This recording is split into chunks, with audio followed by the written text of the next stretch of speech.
시작부터 청량한 느낌을 가득 뽐내며 아낀다부터 아주 나이스까지 청량함으로 정상궤도 안착에 성공하고 이후 붐붐부터 박수, 수미차, 독 등의 섹시하고 남자다운 컨셉으로도 성공하는데요. 멤버 수가 13명이니만큼 빠지는 멤버가 한 명쯤은 있을 법도 한데 실력이면 실력, 외모면 외모 빠지는 거 하나 없는 이 그룹. 많은 인원이 한 그룹에 있음에도 불구하고 멤버들의 사이가 돈독하고 팀워크가 좋기로도 손꼽히는데요. 세븐틴 멤버들은 세븐틴 팀 반지를 끼고 있는 것으로도 유명하죠. 이는 정식 데뷔를 눈앞에 두고 대표인 한성수가 직접 수여한 것에서 시작했다고 해요. 이때 멤버들은 반지를 받았을 때의 감정은 말로 설명하기 힘들다, 정말 가족이 된 기분이었다 라고 말한 적도 있었죠. 이는 세븐틴을 상징하는 대표적인 물건이자 세븐틴의 가족관계 증명서 같은 느낌의 의미가 담겨져 있는 굉장히 깊은 의미가 있는 반지입니다. 멤버 수가 하도 많다 보니 어디를 가든 사상 최다 인원 출연이라는 이름을 달 수밖에 없고, 그래서인지 웃긴 일화, 이야기들이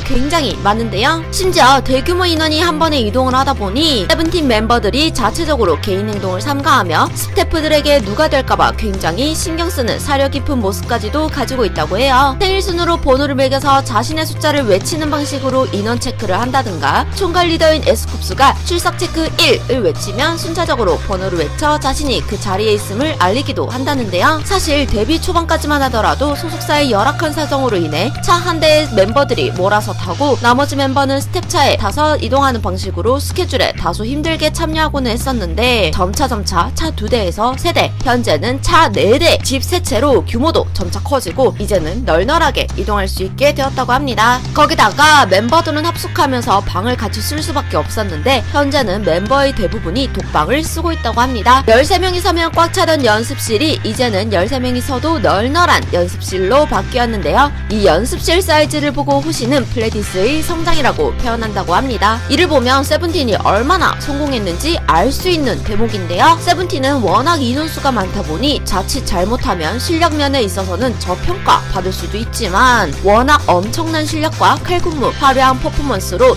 실력돌 하면 빠지지 않고 나오는 게 세븐틴인데요. 특히 아이돌룸의 일렬 댄스 코너에 도전해서 남자 아이돌 중에서는 처음으로 일렬 댄스에 성공하는 모습을 보여주죠. 거기다 메인 보컬 멤버들도 춤을 추는 멤버는 단 한 명도 없을 정도로 춤에 있어서는 빠지지 않아 리더인 에스쿱스의 자부심 또한 대단한데요. 휴가를 받아도 안무 연습과 개인 트레이닝에 시간을 보낸다는 세븐틴은 안무 싱크로율이 무려 95.77%에 달하며 현존 남돌 중에서는 최고의 싱크로율을 자랑하고 있다고 합니다. 거기다 유명한 안무가이자 프로듀스의 스승으로 출연했었던 안무가 최영준이 본인 마음에 가장 드는 안무 그리고 가장 잘 소화해낸 노래로 세븐틴의 울고 싶지 않아를 꼽은 적도 있었죠. 세븐틴은 인원이 많다 보니 팀도 3가지로 나뉘어져 있는데요. 크게 힙합팀, 보컬팀, 퍼포먼스팀이 있습니다. 힙합팀의 리더는 세븐틴의 총괄 리더도 겸하고 있는 에스쿱스, 보컬팀의 리더는 세븐틴의 앨범 프로듀서로도 유명한 우지, 퍼포먼스팀의 리더는 세븐틴의 안무 창작자 호랑이의 시선 호시입니다. 세븐틴의 매력은 이 나뉘어져 있는 팀에서도 볼 수가 있는데요. 그룹 내에서 안무 창작자, 앨범 프로듀서가 다 있다는 점에서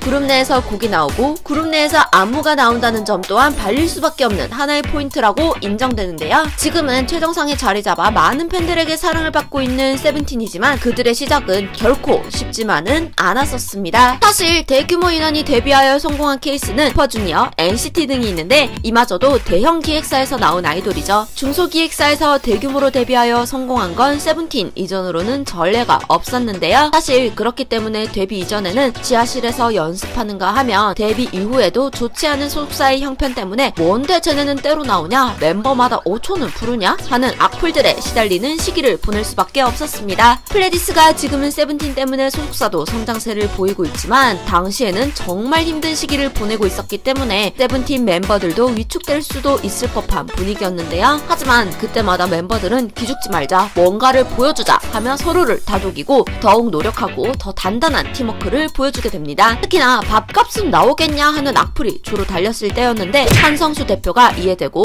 세븐틴 밥값 걱정할 거면 시작도 안 했어 라고 말한 바 있죠. 실제로도 13명의 부모님들이 반찬을 킬로그램 단위로 만들어서 보내면 그 대용량 반찬들과 함께 밥을 먹었다고 합니다. 이들은 하나의 그룹 멤버라는 느낌보다는 세븐틴이라는 이름 틀 안에 있는 가족의 느낌이 강한데요. 힘들었던 시기를 같이 다독이며 가시밭길을 걷더라도 함께 걸었었기 때문에 지금의 돈독한 관계가 형성될 수 있었던 것 같은데요. 세븐틴 그룹 내에서 노래가 나오는 만큼 이 시기들에 대한 이야기, 멤버들의 이야기를 담은 노래들은 수록곡들을 통해서도 엿볼 수 있는데요. 거기다가 캐럿들에게 보내는 팬송을 통해서 세븐틴들이 얼마나 캐럿들을 사랑하는지도 같이 볼 수 있죠. 거기다 노래마다 이어지는 가사들을 담는가 하면 안무가 이어지는 경우도 많습니다. 대체적으로 곡을 작업하는 순서는 우지가 대략적인 곡 완성을 하고 가사와 함께 분위기를 정하면 퍼포먼스 팀에서 세세한 가사를 쓰고 동선과 안무를 짜게 되죠. 작사와 파트 분배가 끝나고 곡 파트 분배에 있어서 플레디스의 최종 권한이 이루어지면 세븐틴 전원이 모여서 이동 동선과 안무의 상세한 부분을 정하면서 안무를 완성시키는 방법으로 작업이 이루어진다고 해요. 세븐틴은 어쩐지 남돌들 중에서도 굉장히 연대가 깊고 끈끈한 느낌이 있으며 가족 같은 느낌을 많이 주는데요. 힘들었던 데뷔 전 시기부터 함께 으쌰으쌰 성장하며 현재는 K-POP 아이돌계의 중심이 서 있는 그룹이 되었기 때문에 더욱 그런 느낌을 주는 게 아닌가 싶습니다. 힘들었었던 신인 시절을 뛰어넘어 신인상, 스타상, 본상, 베스트 댄스 퍼포먼스, 한류 스타상을 휩쓸고 각종 무대 1위, 올해의 무대, 올해의 앨범 대상을 싹쓸이하며 광고 및 홍보 대사로도 열렬히 활동 중이며 여전히 좋은 모습, 성장하는 모습을 보여주고 있는 세븐틴. 앞으로 세븐틴이 보여줄 무궁무진한 활약상들, 어떤 활동들이 더 있을지 정말 많이 기대됩니다.